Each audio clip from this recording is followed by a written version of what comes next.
Today we will be reacting to his story. Yeah, it's called His Story is his channel. You've probably seen him before. But yeah.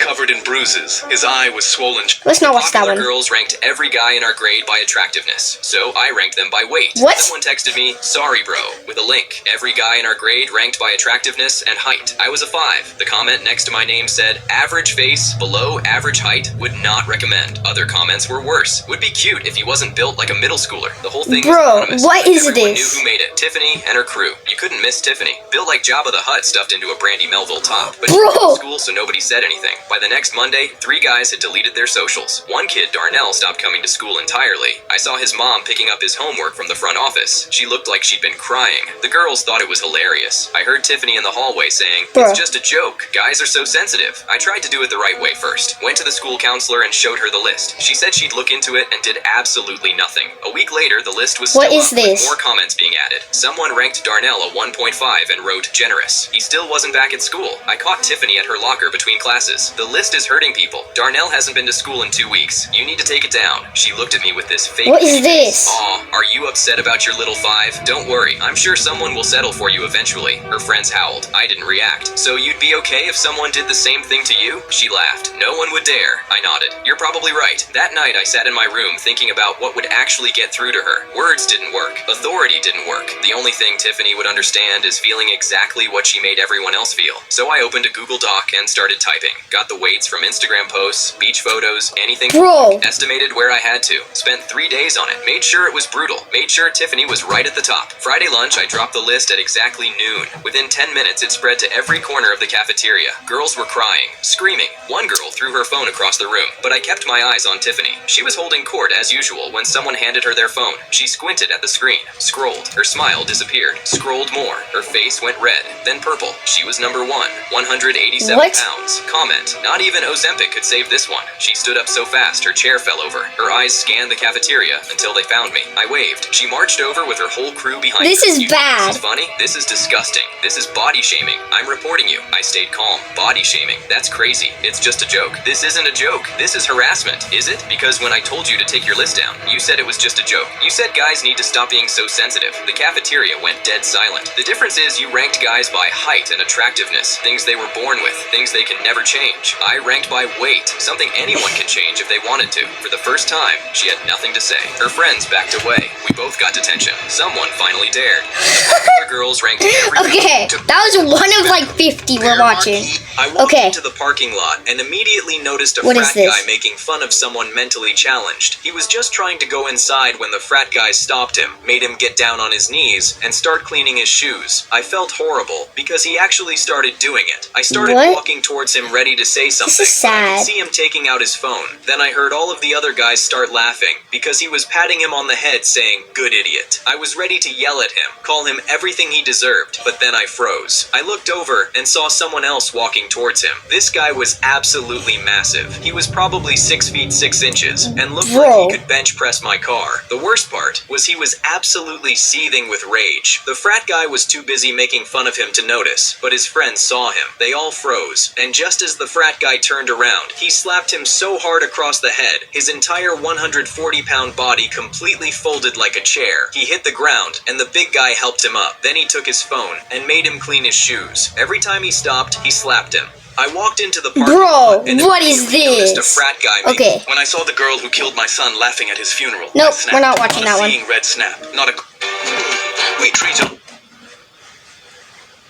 The lockdown alarm started blaring in class. Okay, this is good. School shooter. Our whole class panicked, yelling to lock the door. But Mr. Carey said, "Wait, don't you want to see who it is? What are you doing? We need to hide." But he wasn't worried. "There's no shooter. Sit down." The alarm kept blaring. I could feel my sweat starting to drip. All the other doors slammed and lights clicked off, except for ours. We were sitting targets. "Turn off the lights." Amaya was crying, but he just walked to the window and opened the blinds wider. "Everyone needs to be visible. You're going to get us killed." But he wouldn't let us leave. "Sit your ass down." Kids kids were crying now. Ashley Bro, was what is hyperventilating. happening? We were the only lit classroom on this wing. Sarah asked, "Why are you doing this?" But he just checked his watch. He should be here any second. But someone started banging on our door. "Please, let me inside." He started walking over. "Let me in. He's coming." Our teacher started smiling. "Who's coming?" "I don't know. Someone with a gun. Please." I recognized the voice. What's I was happening? my friend Jackson. I reached for the door, but he slapped my hand. "Don't open it." I fell backwards. "He should be here." "Who?" But then we heard it. Jackson screamed from the hall. Then a bang. Then it was perfectly silent. And just then, our teacher smiled and opened the door. Everyone screamed, "No, it's the shooter!" We saw him walk in with a gun,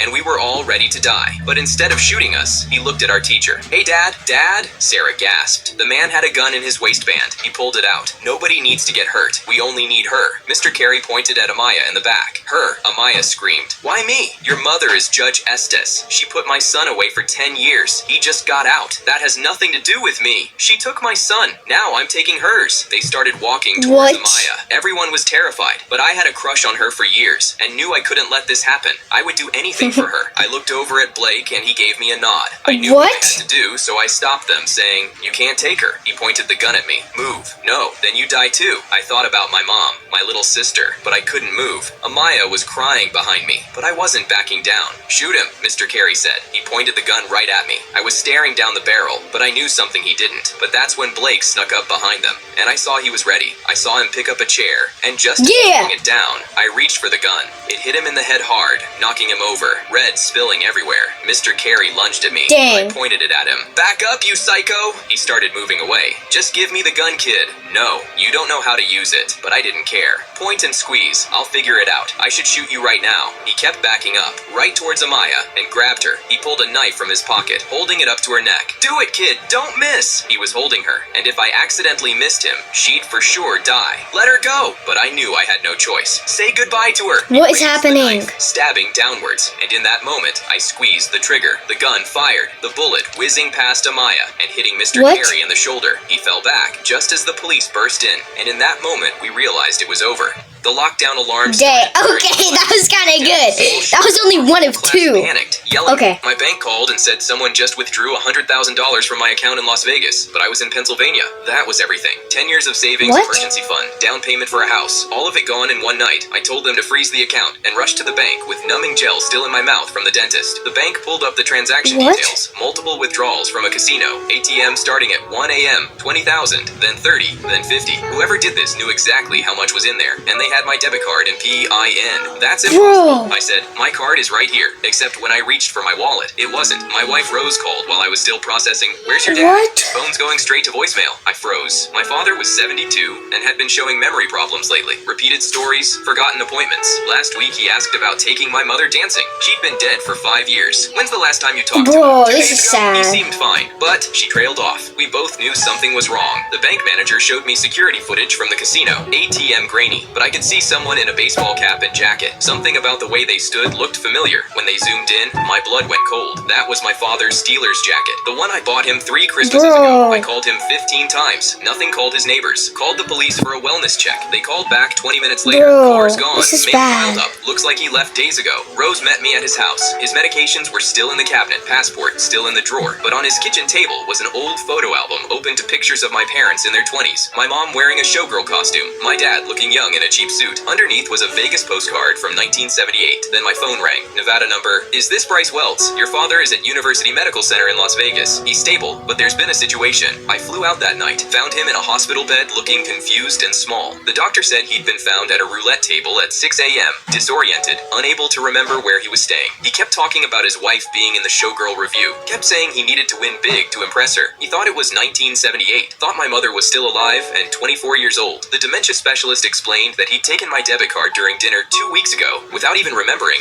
Then flew to Vegas thinking he was young again, trying to relive the trip where he'd proposed to my mom 46 years ago. I sat with him for hours, trying to accept that our savings were gone, that my father's mind was going, that he'd never fully come back to us. That's when a casino manager walked into the hospital room. My father hadn't just been withdrawing money, he'd been gambling and winning. He turned $100,000 into $512,000 over 48 hours playing roulette. But now the casino was investigating us for fraud. They thought we'd sent a dementia patient in on purpose to exploit gambling regulations. We spent 6 months in legal hell proving his condition was real and undiagnosed. What? Eventually they settled and let us keep This the is money. low-key My kinda dad doesn't bad, guys. remember any of it. Sometimes he still asks when we're going to Vegas to see Mom's show. My bank called and said someone just with. Okay, guys, that's gonna be the end of this video. Hopefully you liked it. It was low-key kind of sad. It was really sad. But yeah, I mean, that's how it goes. I guess see you next time. Peace out.